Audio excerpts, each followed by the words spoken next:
to the Questionnaires podcast, where each week we source the best questions from Yahoo Answers and attempt to provide the best advice from. If I were to remove chocolate chips from chocolate chip cookie dough, then bake it, what kind of cookie would it be? 2.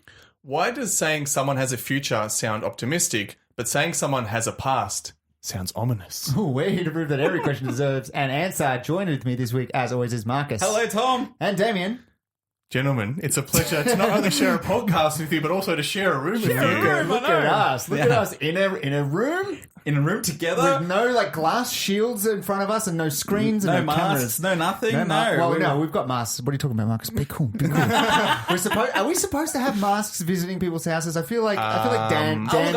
I'm drinking a drink right now. I'm eating an meal. True. That's true. We are both eating chicken parmesan each, so we can have our masks. Dan, I swear there is a chicken parma and a pot here. I can't physically wear a mask. It's funny because I think about the whole editing process has just been cutting out a lot of the dead air between the lag of basically the video lag. Right. And I felt like when Marcus was reading those answers, he was bang. He was reading his response straight after I had said it. And I'm like, it's just music to my ears. Yeah. It's you can hear yourself getting an extra 3 hours of editing back. It's amazing. Do you know what the weird thing is though? I even now, because we've been recording for so long, I don't know if we said this on the podcast, in order to prevent each other from speaking over each other, we would put our hand up when we had something to say, and that person would speak next.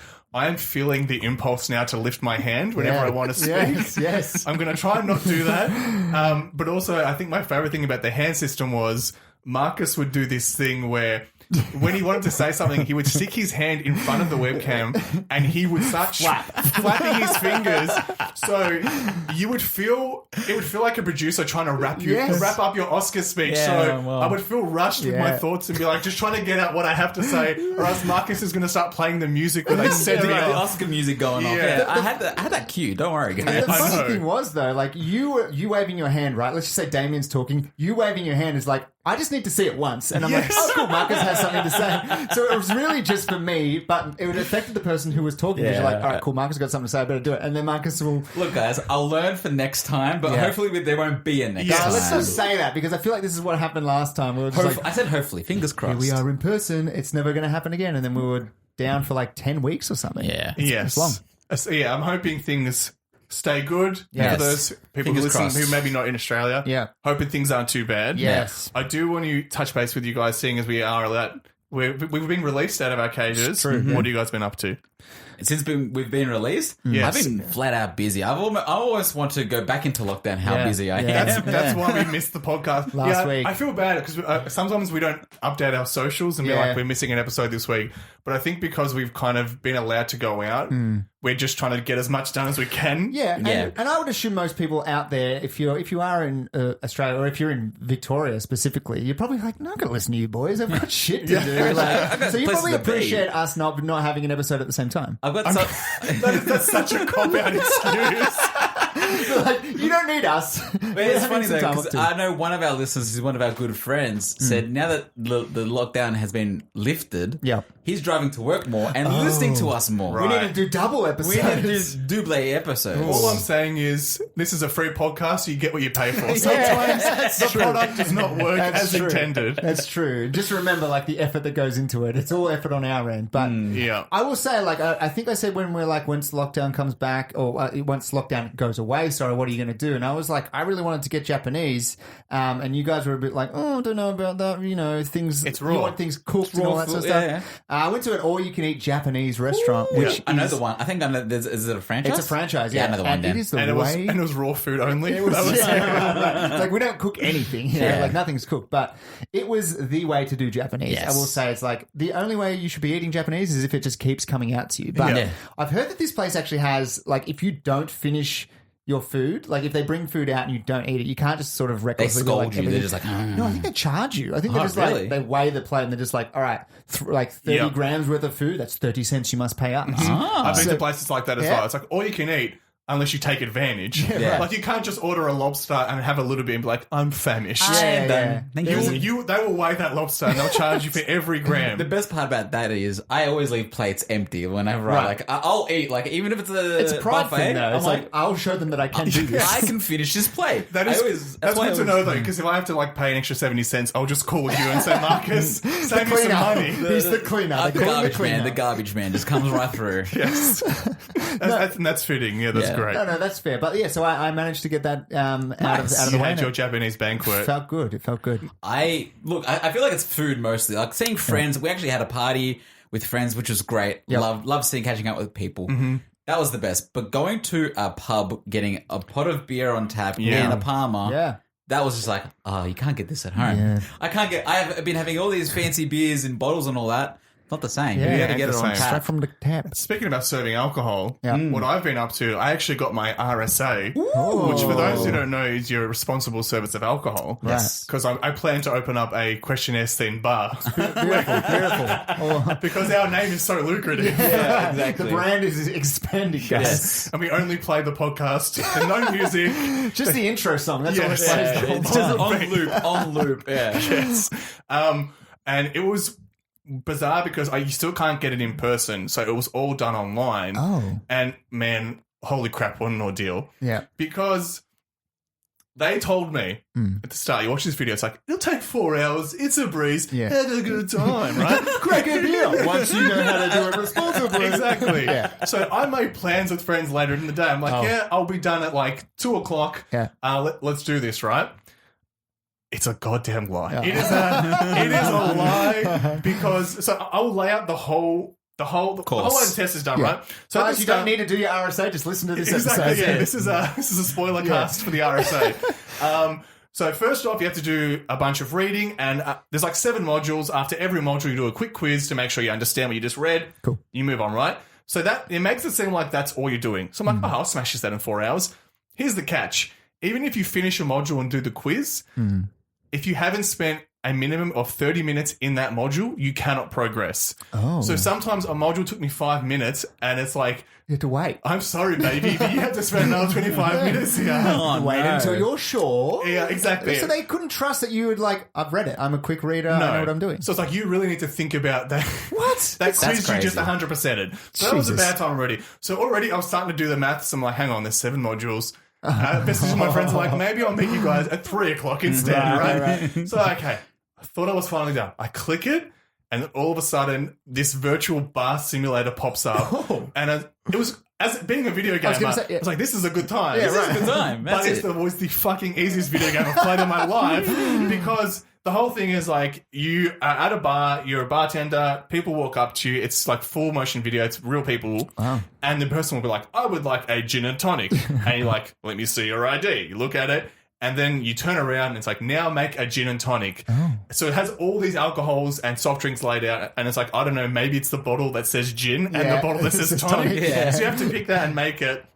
So it was kind of fun, but the novelty wore off when somebody ordered a beer. You turn around to the bar, and there's a bottle of beer, and it's like, how do you open this? And there's a bottle opener sitting right next to it. Oh my God. It's like, is this that they have to do it to be like, this is part of the RSA? It's like, it's common sense for everyone, but they're like, we need to still test you. Yeah, I guess so. But because this went on for so long, I was like, is there a gun on this counter somewhere so I can finish this training a little bit quicker? It's taped under there. Or you just start drinking all the alcohol until you get poisoning and die. Just take myself out. What if you enjoyed it so much you're like, guys, I'm going to cancel tonight. I'm playing this awesome game. this fucking sweet RSA game. Simulator. I love Bar Simulator. It's so realistic. So, okay, I'm like, hey, this has to be it. Has to be all done. I click submit. Then all of a sudden, oh my God, this killed me.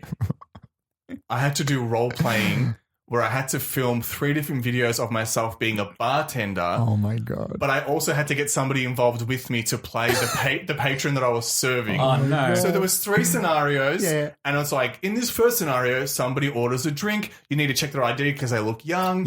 Fair enough. That's pretty straightforward. Show us how you do it. Another one was weird because it was like somebody orders a Shiraz and you have to be like, here is 100 mils of Shiraz, just as you requested. And you pour it. So very like weird. That's exactly how my bar encounters are. Exactly. They tell me the measurements. They tell me how much I'm drinking. It's like that's 1.4 standard drinks. Yes, exactly. There are 10 milligrams in 100 mils of alcohol. That's a beer science lesson. Fuck off.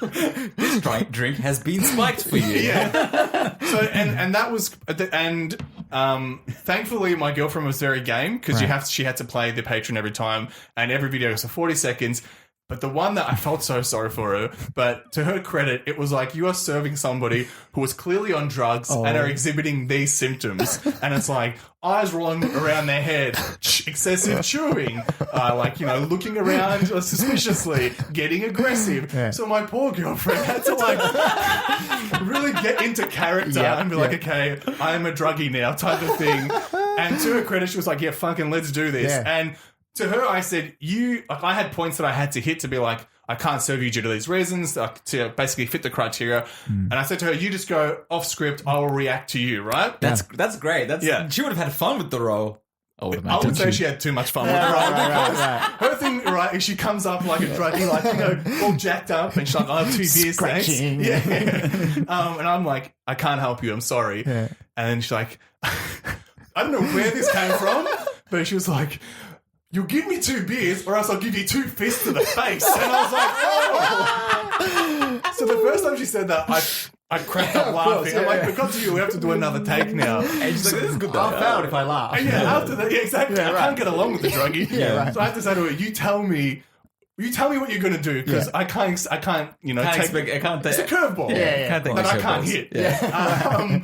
So then, and that was finally, thankfully, we were now part of the RSA and we have our Screen Actors Guild. We're part of that as well.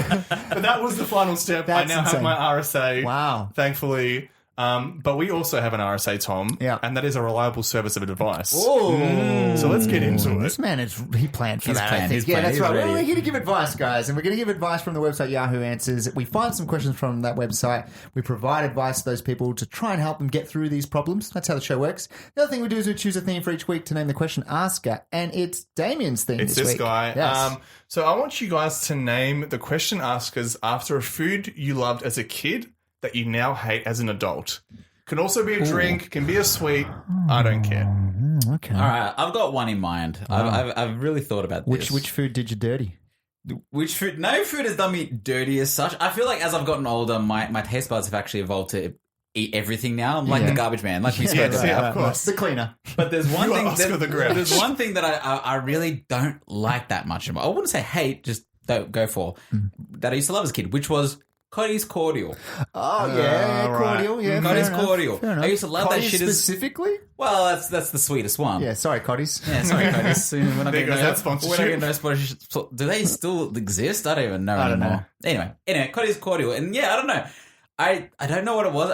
I remember there was the story of me drinking a whole glass of straight cordial. Me too, brother. Yeah, that is. And I poured the glass for Marcus. He drank the whole thing before, and then it just said it was sweet. Yeah, and I realized that it was not mixed. Yeah, exactly. Yeah. But now I like when someone says, "Hey, do you want some cordial?"